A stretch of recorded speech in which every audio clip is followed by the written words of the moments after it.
Good morning students. आज हम लोग पढ़ेंगे क्लास 3 का वर्कबुक और आज हमें पढ़ना है chapter 6 the magical shoes. Mary sat quietly watching her friends dance gracefully. Mary बहुत ही शांति से देख रही थी अपने दोस्तों का dance. I wonder why I can't dance like them. अब वो ये सोच रही थी कि मैं क्यों नहीं इन लोगों की तरह डांस कर सकती हूँ। शी थॉट सैडली, बहुत ही दुखी मन से वो ऐसा सोच रही थी। Something always went wrong whenever she tried to dance. फिर वो बोलती कि कुछ न कुछ ऐसा गलत हो जाता है जब वो डांस करने की सोचती है। If she smiled sweetly her legs would not move and the smile would disappear from her face if her legs moved to the beat. उसने सोचा कि जब वो हंसती है तो उसके पैर जो अच्छे से मूव नहीं करते हैं और उसके चेहरे पे से जो हंसी आती है वो गायब हो जाती है अगर उसके पैर जो है वो थिरकते हैं। Mary's grandmother felt sorry for her. जो मैरी की जो दादी माँ हैं उन्होंने उससे माफ़ी मांगी। One day she called Mary to her room and gave her a pair of pretty silver shoes. एक दिन उसकी दादी ने उसे अपने रूम में बुलाया और उसे एक सुंदर सी सिल्वर शूज़ दी, एक जोड़ा शूज़।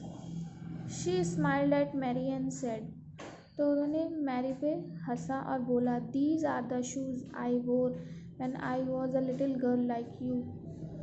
तो दादी बोली कि ये वही जूते हैं जो मैंने पहने थे जब मैं छोटी बच्ची थी तुम्हारी तरह। दे आर मैजिकल शूज़, ये एक जादुई जूते हैं। They will make you the best dancer if you put them on. ये तुम्हें एक बहुत ही अच्छा डांसर बना देगी जब तुम इसे पहनोगी। Mary's eyes twinkled as she took the shoes. जैसे ही उसने उस जूते को देखा मैरी की तो आंखें ही चमक गई।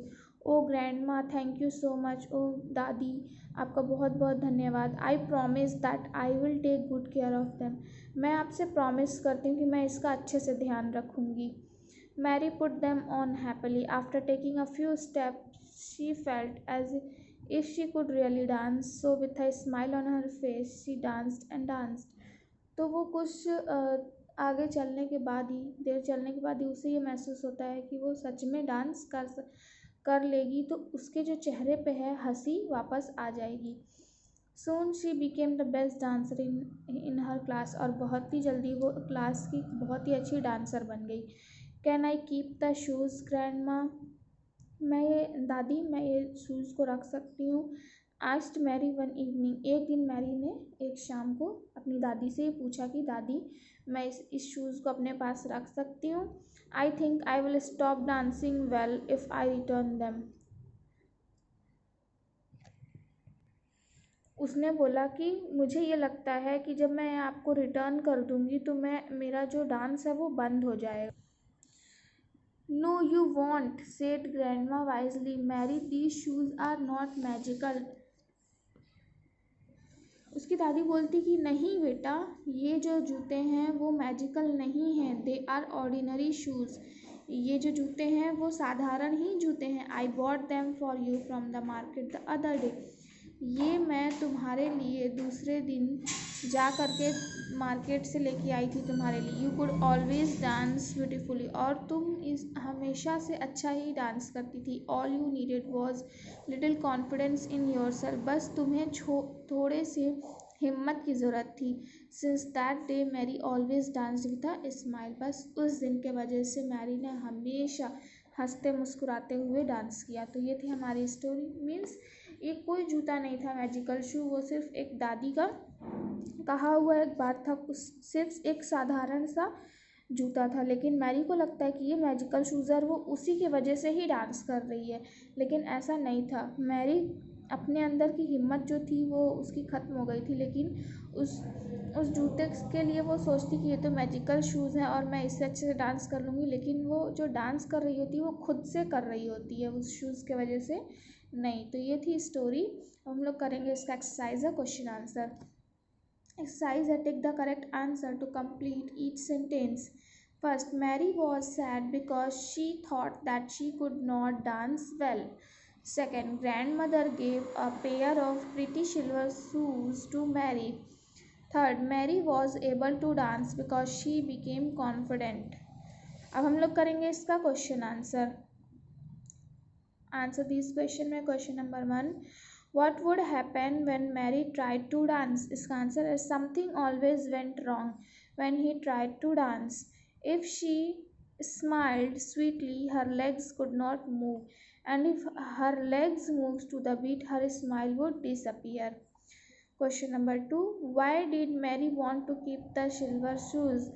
इसका आंसर है Mary wanted to keep the silver shoes because on wearing them she had become the best dancer in class, and she thought she would stop dancing if she returned them. Question number 3, were the shoes really magical? Support your answer with reference to the text. इसका answer है the shoes were not magical. They were ordinary shoes. Grandma had bought them for her from the market. तो ये था हमारा question answer. आप लोग इससे अपनी बुक में या फिर कॉपी में कर लेंगे इसी तरह से साफ साफ राइटिंग में. अब हम लोग इसके आगे का एक्सरसाइज करेंगे. Question number C, find words from the story that mean the same. Vanish का मतलब भी गायब हो जाना होता है, हट जाना होता है, और इसी तरह से डिसअपियर का मतलब भी गायब हो जाना या फिर हट जाना होता है. अट्रैक्टिव का मीन्स प्रिटी, स्पार्कल्ड का मीन्स ट्विंकल्ड, फेथ का मीन्स कॉन्फिडेंस.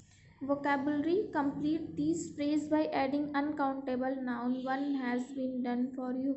Uncountable noun में करना है a bowl of rice, a jar of honey, a strand of hair, spoonful of sugar, a drop of water, a stack of notebooks. Read the words in the box, write them in the correct column. ये जो words दिए हुए हैं इसे हम लोग को अच्छे से पढ़ना है और समझना है, और काउंटेबल नाउन में फिल करना है और अनकाउंटेबल नाउन में फिल करना है. तो एक मैंने करके बता दिया है, जैसे काउंटेबल नाउन में कोट होता है, अनकाउंटेबल नाउन में इसमें से हनी मैंने लिया है. तो इसके आगे का आप अपने से समझ करके यहाँ पे लिख लेंगे. ठीक है, नेक्स्ट करेंगे हम लोग ग्रामर सेक्शन से. Question number A, join these pair of sentence using and, but, so, for, and, और. ये सारे जो वर्ड्स हैं इसको ले करके यूज़ करके हमें सेंटेंस को पेयर बनाना है, जोड़ना है. जैसे यहाँ पे दिया है he put on his shoes, he went out of the house. इसको हम लोग जोड़ेंगे he put on his shoes and went out of the house. मैंने यहाँ पे लगा दिया एंड. इसी तरह से सेकंड है Rohan lost his watch, he did not lose his wallet. इसका बनेगा Rohan lost his watch but did not lose his wallet. इसी तरह से जो बाकी का क्वेश्चन आप लोग इसी तरह से जोड़ के कर लेंगे. और अब हम लोग इसके आगे का सर्कल द करेक्ट ऑप्शन करेंगे. Question number C, I kept quiet because I had no excuse to give. Second, I asked them to leave for I was very tired. Third, she was hungry, so I gave her a loaf of bread. Fourth, I stayed up late for I had to complete the painting. Fifth, Vinay got the award because his poem was the best.